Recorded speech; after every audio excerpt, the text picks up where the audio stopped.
اللهم لبيك لبيك اللهم لبيك لبيك لا شريك لك لبيك لا شريك لك لبيك إن الحمد والنعمة والنعمة لك والملك لك والملك لا شريك لك لبيك اللهم لبيك لبيك اللهم لبيك لبيك لا شريك لك لبيك لا شريك لك لبيك إن الحمد والنعمة والنعمة لك والملك لك والملك لا شريك لك لبيك اللهم لبيك لبيك اللهم لبيك لبيك لا شريك لك لبيك لا شريك لك لبيك إن الحمد والنعمة والنعمة لك والملك لك والملك لا شريك لك. بسم الله الرحمن الرحيم. إن الحمد لله نحمده ونستعينه ونستغفره ونؤمن به ونتوكل عليه ونعوذ بالله من شرور أنفسنا ومن سيئات أعمالنا. من يهده الله فلا مضل له ومن يضلل فلا هادي له. ونشهد أن لا إله إلا الله وحده لا شريك له ونشهد أن محمدا عبده ورسوله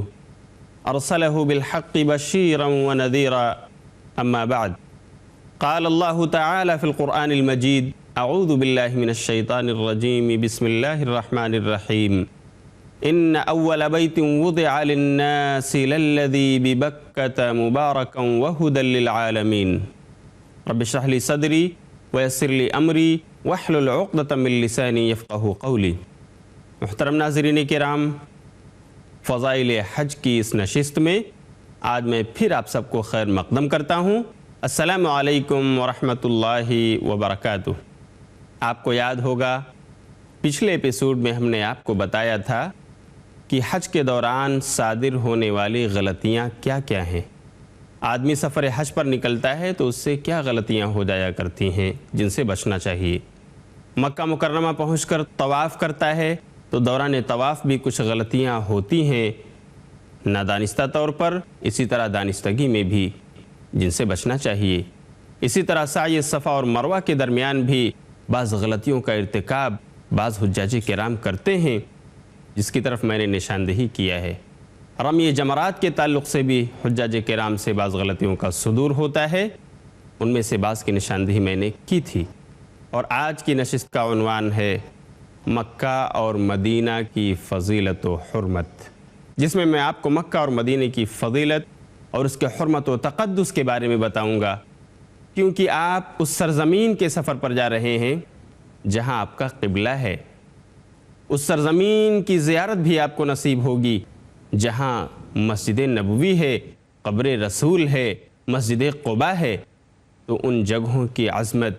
ان کی فضیلت و حرمت کو جاننا ہمارے اور آپ کے لیے اہم ہے۔ مکہ کی فضیلت و حرمت کی بات جب کی جاتی ہے کہ مکہ کا ذکر قرآن کریم میں اللہ رب العالمین نے کیا ہے۔ سورہ آل عمران سورۃ نمبر 3 اور آیت نمبر 96 میں اللہ رب العالمین نے مکہ کو بکہ کہا ہے، گویا مکہ کا دوسرا نام بکہ ہے۔ اللہ فرماتا ہے: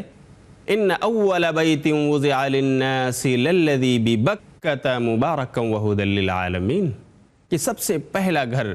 جو اللہ کی عبادت کی خاطر لوگوں کے لیے بنایا گیا اس روئے زمین پر، وہ بکہ یعنی مکہ میں ہے، جو لوگوں کے لیے باعث برکت اور باعث ہدایت ہے، تمام جہان کے لوگوں کے لیے، للعالمین۔ اسی طرح اللہ نے مکہ مکرمہ کو ام القریٰ بھی کہا ہے، اور ام القریٰ کے لقب سے بھی قرآن کریم میں یاد کیا ہے، جیسا کہ سورہ شورى سورۃ نمبر 42 اور آیت نمبر 7 میں اللہ رب العالمین ارشاد فرماتا ہے: وَكَذَلِكَ أَوْحَيْنَا إِلَيْكَ قُرْآنًا عَرَبِيًّا لِتُنذِرَ أُمَّ الْقُرَىٰ وَمَنْ حَوْلَهَا۔ اور اے نبی، اسی طرح ہم نے آپ کی طرف بھیجا ہے ایک عربی قرآن، تاکہ آپ ام القریٰ کو یعنی مکہ کو آپ ڈرائیں، ان کے باشندوں کو آپ خبردار کریں، وَمَنْ حَوْلَهَا، اور ان لوگوں کو بھی جو مکہ کے ارد گرد کے علاقے میں آباد ہیں، آپ انہیں بھی خبردار کریں۔ اسی طرح سورہ انعام سورۃ نمبر 6 اور آیت نمبر 92 میں بھی اللہ رب العالمین نے مکہ کا ذکر ام القریٰ کے ساتھ کیا ہے۔ اللہ فرماتا ہے: وَهَذَا كِتَابٌ أَنزَلْنَاهُ مُبَارَكٌ مُصَدِّقُ الَّذِي بَيْنَ يَدَيْهِ وَلِتُنذِرَ أُمَّ الْقُرَىٰ وَمَنْ حَوْلَهَا۔ اور یہ ایک ایسی کتاب ہے جس کو ہم نے آپ کی طرف اتارا ہے، اور ہم نے اسے باعث برکت بنایا ہے جو کتاب اپنے سے پہلے آئی ہوئی کتابوں کی تصدیق کرنے والی ہے، مصدق الذی بین یدیہ، یہ اس لیے بھیجا ہے ہم نے لتنذر ام القری ومن حولها، تاکہ آپ ام القری یعنی مکہ کو اور اس کے اطراف اور ارد گرد کے علاقے والوں کو آپ خبردار کر سکیں، ڈرا سکیں، اللہ کے عذاب کی بابت انہیں اطلاع دے سکیں۔ ناظرین کرام، یہ ہے مکہ مکرمہ کی فضیلت کہ اس کا ذکر اللہ رب العالمین نے قرآن مجید میں کیا ہے، کہیں بکہ کے نام سے اور کہیں ام القری اللہ نے اس کا ذکر فرمایا ہے۔ مکہ مکرمہ اللہ اور اس کے رسول کا محبوب ترین شہر ہے، جیسا کہ سنن ترمذی ابواب المناقب باب فی فضل مکہ میں حضرت عبداللہ بن عادی رضی اللہ تعالیٰ عنہ سے مروی ہے۔ وہ کہتے ہیں کہ میں نے نبی صلی اللہ علیہ وسلم کو حزورہ کے مقام پر کھڑے ہو کر یہ فرماتے ہوئے دیکھا اور سنا، واللہ انک لخیر ارض اللہ واحب ارض اللہ الی اللہ ولولا انی اخرجت منکی ما خرجت، کہ اے سرزمین مکہ، اللہ کی قسم، انک لخیر ارض اللہ، تو اللہ کی سب سے بہترین سرزمین ہے، واحب ارض اللہ الی اللہ، اور اللہ کی سب سے پسندیدہ اور محبوب سرزمین ہے۔ اللہ کی قسم، اگر مجھے یہاں سے نہ نکالا جاتا، تیرے باشندے مجھے یہاں سے نہ بھگاتے، ما خرجت، تو میں نہیں نکلتا۔ اسی طرح سنن ترمذی اور ابواب المناقب ہی میں ایک دوسری روایت حضرت عبداللہ بن عباس رضی اللہ تعالیٰ عنہ سے مروی ہے کہ اللہ کے رسول صلی اللہ علیہ وسلم نے مکہ کو مخاطب کر کے فرمایا، اے مکہ، کیا ہی محبوب شہر ہے تو میرے نزدیک، اللہ کی قسم اگر میری قوم نے مجھے یہاں سے نہ نکالا ہوتا، ما سکنت غیرک، تو میں کہیں اور نہ بستا، میں تیرے ہی اندر رہتا، کہیں اور نکل کر نہ جاتا۔ یہی وہ مکہ ہے جس میں لوگوں کے لیے دنیا کی سب سے پہلی عبادت گاہ تعمیر ہوئی۔ اللہ رب العالمین نے لوگوں کے لیے عبادت کی جگہ سب سے پہلے اس روئے زمین پر مکہ مکرمہ میں تعمیر فرمایا، جیسا کہ سورہ آل عمران سورۃ نمبر 3 اور آیت نمبر 96 میں گزر چکا ہے، میں آپ کو بتا چکا ہوں۔ اللہ فرماتا ہے، ان اول بیت وضع للناس للذی ببکۃ مبارکا وہدی للعالمین، کہ لوگوں کی عبادت کے لیے سب سے پہلا گھر جو روئے زمین پر تعمیر کیا گیا وہ بکہ یعنی مکہ میں ہے، جو لوگوں کے لیے باعث برکت، مبارکن وہدی للعالمین، اور باعث ہدایت ہے سارے جہان والوں کے لیے۔ یہی وہ مکہ کی سرزمین ہے جس میں اللہ رب العالمین کی مسجد، مسجد حرام واقع ہے، جہاں پر خانہ کعبہ ہے، اور جس مسجد حرام میں ایک نماز کا ثواب 1,00,000 کے برابر ہے، جیسا کہ سنن ابن ماجہ کتاب اقامت الصلاۃ میں حضرت جابر رضی اللہ تعالیٰ عنہ سے مروی ہے۔ وہ کہتے ہیں کہ نبی صلی اللہ علیہ وسلم نے فرمایا کہ میری اس مسجد میں یعنی مسجد نبوی میں ایک نماز کا ثواب دوسری اور مساجد کے 1,000 نماز سے زیادہ ہے، الا المسجد الحرام، سوائے مسجد حرام کے، یعنی مسجد حرام کو چھوڑ کر دنیا کی تمام مساجد کے مقابلے میری اس مسجد، مسجد نبوی میں ایک نماز کا ثواب 1,000 کے برابر ہے۔ وصلاۃ فی المسجد الحرام، اور مسجد حرام میں خانہ کعبہ میں ایک نماز کا ثواب افضل من 100,000 صلاۃ، 1,00,000 نمازوں سے بہتر ہے، فیما سوا، مسجد حرام کے علاوہ دوسری مسجدوں کے مقابلے۔ تو یہ ہے مسجد حرام کی عظمت اور یہ ہے مکہ مکرمہ کی فضیلت۔ یہی وہ مسجد حرام ہے جس کو اللہ رب العالمین نے ممنوعہ اوقات سے بھی مستثنی قرار دیا ہے، یعنی جس میں انسان کسی بھی وقت کسی بھی گھڑی جا کر عبادت کر سکتا ہے، طواف کر سکتا ہے، نماز پڑھ سکتا ہے۔ ممنوع اوقات میں بھی کوئی طواف کرنے سے اور نماز پڑھنے سے نہیں روک سکتا، کیونکہ اس کی رخصت اور اجازت ہے۔ ممنوع اوقات 3 ہیں، سورج نکلنے کا وقت، سورج ڈوبنے کا وقت، اور زوال آفتاب کا وقت، یعنی جب کھڑی دوپہر ہو اور سورج زائل ہو رہا ہو۔ مسجد حرام وہ مسجد ہے جس کو اللہ رب العالمین نے ان ممنوعہ اوقات سے بھی مستثنی قرار دیا اور کہا کہ یہاں کسی بھی وقت نماز پڑھی جا سکتی ہے اور طواف کیا جا سکتا ہے، جیسا کہ سنن ترمذی ابواب المناقب میں حضرت جبیر بن مطعم رضی اللہ تعالیٰ عنہ سے روایت ہے۔ وہ کہتے ہیں کہ اللہ کے رسول نے فرمایا کہ اے بنو عبد مناف، اے عبد مناف کے بیٹو، دیکھو دن اور رات کے کسی بھی حصے میں جو شخص خانہ کعبہ کا طواف کرنا چاہے یا نماز پڑھنا چاہے تو اسے مت روکو۔ کسی بھی وقت وہ طواف کر سکتا ہے، کسی بھی وقت وہ نماز پڑھ سکتا ہے، اس بات کی اجازت ہے، چاہے وہ سورج نکلنے کا وقت ہو، چاہے وہ سورج ڈوبنے کا وقت ہو، چاہے وہ زوال آفتاب اور کھڑی دوپہر کا وقت ہو۔ انسان کو مسجد حرام میں اجازت ہے کہ وہ ہر گھڑی، ہر لمحہ، ہر وقت عبادت کر سکتا ہے۔ باتیں اور بھی ہیں مکہ مکرمہ کی فضیلت و حرمت کے متعلق، سلسلہ چلتا رہے گا، لیکن وقت ہو گیا ہے چھوٹے سے وقفے کا، اس لیے میں یہیں ٹھہرتا ہوں۔ ملوں گا پھر تھوڑی دیر کے بعد۔ والسلام علیکم ورحمۃ اللہ۔ لبیک اللہم لبیک، لبیک اللہم لبیک۔ پیارے ناظرین کرام، اس نشست میں آپ کا پھر سے استقبال ہے۔ السلام علیکم ورحمۃ اللہ وبرکاتہ۔ میں آپ کو بتا رہا تھا شہر مکہ کی فضیلت اور حرمت کے بارے میں کہ شہر مکہ اللہ اور رسول کا محبوب ترین شہر ہے۔ چنانچہ یہی وہ شہر ہے جسے اللہ رب العالمین نے آسمان اور زمین کی پیدائش کے دن ہی سے قابل احترام ٹھہرایا ہے۔ یہی وجہ ہے کہ اس کے حدود میں نہ تو شکار کیا جا سکتا ہے، نہ شکار کو دوڑایا اور بھگایا جا سکتا ہے، بلکہ حرم کے حدود میں اگے ہوئے درختوں کو اور گھاس پھوس کو بھی نہیں کاٹا جا سکتا۔ اس سے اللہ کے رسول نے منع فرمایا ہے۔ صحیح مسلم کتاب الحج باب تحریم صید مکہ کے اندر حضرت ابن عباس رضی اللہ تعالیٰ عنہ سے مروی ہے، وہ کہتے ہیں کہ اللہ کے رسول صلی اللہ علیہ وسلم نے فرمایا ان هذا البلد حرمه اللہ سبحانہ وتعالی یوم خلق السماوات والارض، کہ اللہ رب العالمین نے اس شہر مکہ کو آسمان اور زمین کی پیدائش کے دن ہی سے قابل احترام بنایا ہے، تو وہ اللہ کی ٹھہرائی ہوئی حرمت سے قیامت تک کے لیے محترم ہے،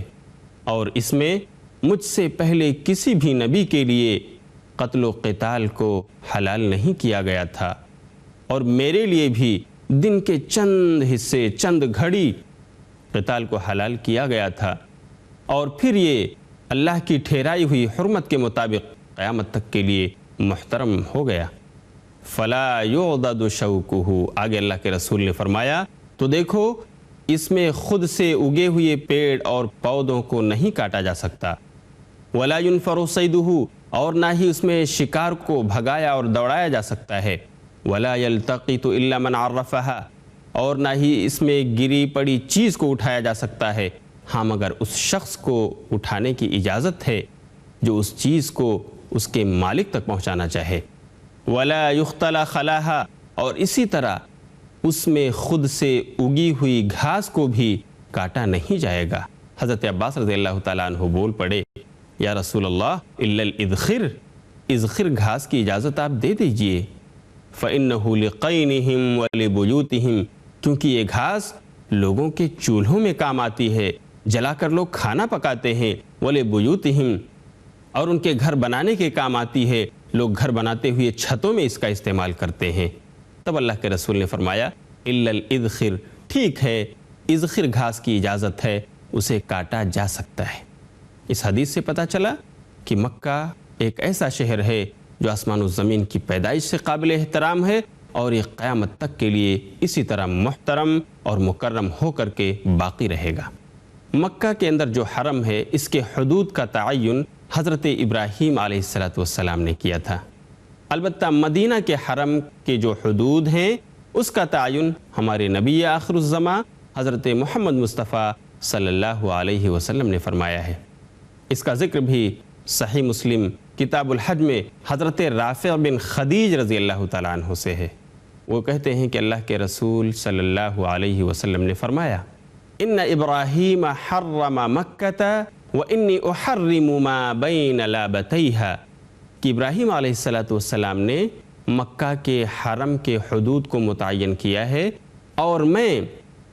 اس کے دونوں سیاہ پتھروں والے ٹیلے کی جگہ یعنی مدینہ کو حرم قرار دیتا ہوں۔ یہ حدیث صحیح مسلم کی ہے۔ ابراہیم علیہ السلام نے مکہ کے حرم کا جو حدود اربع بتلایا ہے وہ کچھ اس طرح سے ہے۔ شمال کی طرف مکہ سے تقریباً 4 میل کے فاصلے پر مقام تنعیم تک حرم کا علاقہ ہے، اور مشرق کی طرف مکہ سے تقریباً 10 میل کے فاصلے پر مقام جعرانہ تک حرم کا علاقہ ہے۔ مغرب کی طرف مکہ سے تقریباً 8 میل کے فاصلے پر مقام حدیبیہ تک حرم کا علاقہ ہے، اور شمال مشرق کی طرف مکہ سے تقریباً 9 میل کے فاصلے پر وادی نخلہ تک یہ مکہ کے حرم کا علاقہ ہے۔ چنانچہ سعودی گورنمنٹ نے ان تمام علاقوں سے آنے والے حجاج کرام کے لیے ان کے راستوں میں حرم کے حدود کی علامت اور نشانی کے طور پر سفید بڑے بڑے پلرز قائم کر دیے ہیں، وہاں کھمبے اور ستون بنا دیے ہیں تاکہ لوگوں کو حدود حرم کا اندازہ ہو سکے اور وہ اس کے اندر آئیں تو حدود حرم کی خلاف ورزی نہ کریں۔ یہی مکہ شہر ہے جس کی فضیلت یہ ہے کہ اس میں دجال داخل نہیں ہو سکے گا۔ حالانکہ دجال دنیا کی کوئی بھی ایسی سرزمین، کوئی بھی کونا ایسا نہیں بچے گا جہاں دجال کا گزر نہ ہو، لیکن مکہ میں اسی طرح مدینہ طیبہ میں اس کا گزر نہیں ہوگا۔ وہاں اللہ رب العالمین نے فرشتوں کو پہرے دار کے طور پر بٹھا دیا ہے، تمام دروازوں کے اوپر لگا دیا ہے، دجال اس میں گھس نہیں سکے گا۔ اس کا ذکر بھی حدیث رسول صلی اللہ علیہ وسلم میں حضرت انس رضی اللہ تعالیٰ عنہ سے ہے، اور یہ روایت صحیح مسلم کتاب الحج میں حضرت انس بن مالک رضی اللہ تعالیٰ عنہ سے مروی ہے۔ وہ کہتے ہیں کہ اللہ کے رسول نے فرمایا، لیس من بلد الا سیطأہ الدجال الا مکہ والمدینہ، اس روئے زمین کا کوئی بھی شہر ایسا نہیں جس میں دجال کا گزر نہ ہو سوائے مکہ اور مدینہ کے، کہ اللہ نے اس کے تمام دروازوں پر، مکہ کے اور مدینہ کے تمام گیٹس پر پہرے دار فرشتوں کو بنا دیا ہے، اس میں دجال داخل نہیں ہو پائے گا۔ یہ ہے شہر مکہ کی فضیلت اور حرمت۔ آئیے کچھ وقت اور بچا ہے، میں آپ کو مدینہ کی بھی سیر کراتا ہوں اور آپ کو بتاتا ہوں کہ مدینہ طیبہ کی فضیلت اور اس کا حرمت و تقدس کیا ہے۔ اس کا ذکر بھی قرآن کریم نے کیا ہے، سورہ احزاب سورت نمبر 33 اور آیت نمبر 13 میں، جہاں پر مدینہ کو یثرب کے نام سے اللہ رب العالمین نے یاد کیا، کیونکہ مدینہ کا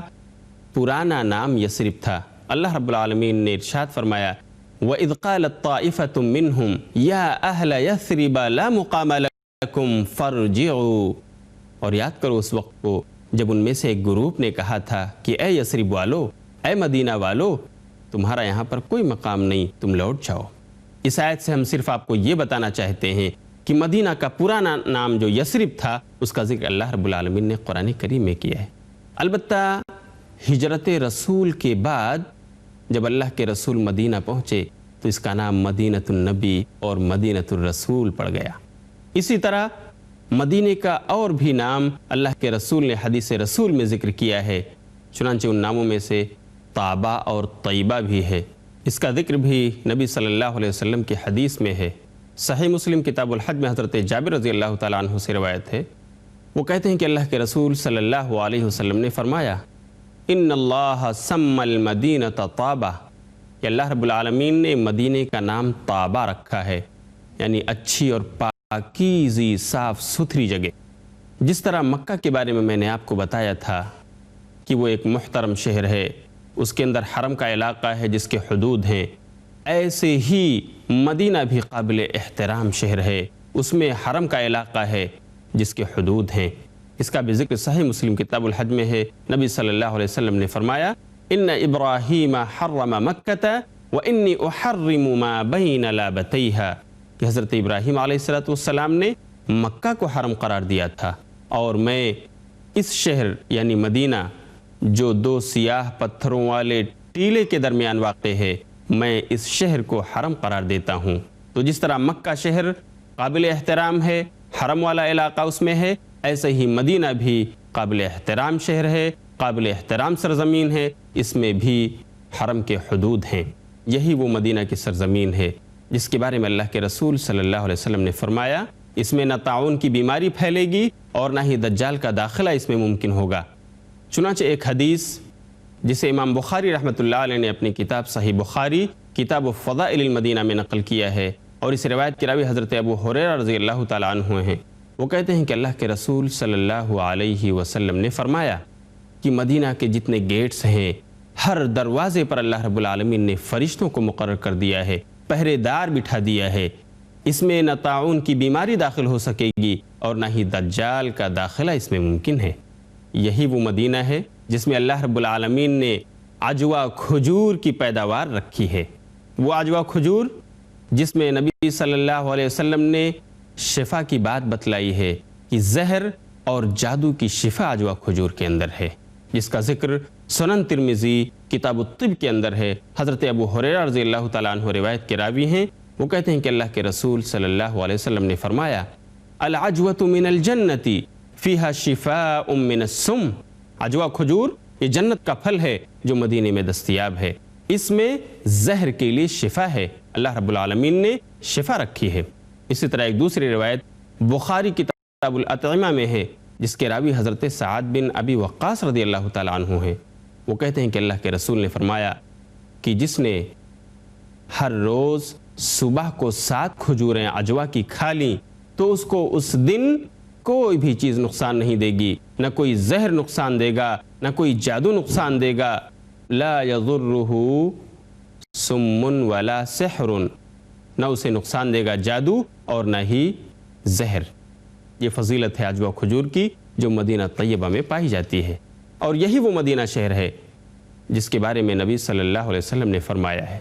کہ قیامت کے قریب ایمان سمٹ کر اسی مدینہ میں آ جائے گا، بالکل اسی طرح جیسا سانپ ادھر ادھر پھر پھرا کر کے واپس اپنے بل میں آ جاتا ہے، ایسے ہی دنیا سے ایمان اٹھتا چلا جائے گا، اور ہر طرف انار کی پھیل جائے گی، ہر طرف برائیوں کا دور دورہ ہوگا، برے لوگ زیادہ ہو جائیں گے، بھلائیاں ختم ہوتی چلی جائیں گی، بھلائیوں کے کرنے والے ختم ہوتے چلے جائیں گے، اور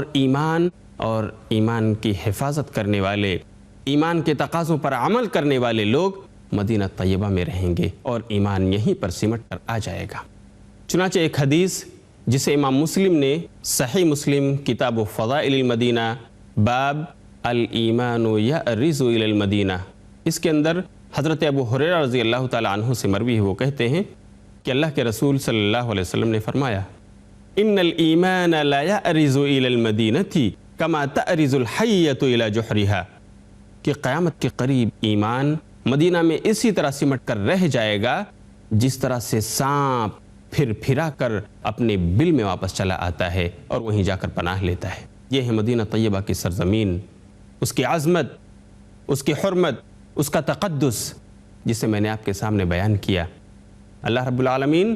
ہمیں حرمین شریفین مکہ اور مدینہ کی دیدار کا شرف نصیب فرمائے، اور ہمیں اس کے حرمت و تقدس کو پامال کرنے سے بچائے، ہمارے حج کو حج مبرور بنائے۔ انشاءاللہ اگلے درس میں پھر ملاقات ہوگی۔ آپ دیکھتے رہیے فضائل حج، وآخر دعوانا ان الحمدللہ رب العالمین، والسلام علیکم ورحمۃ اللہ وبرکاتہ۔ لبيك الله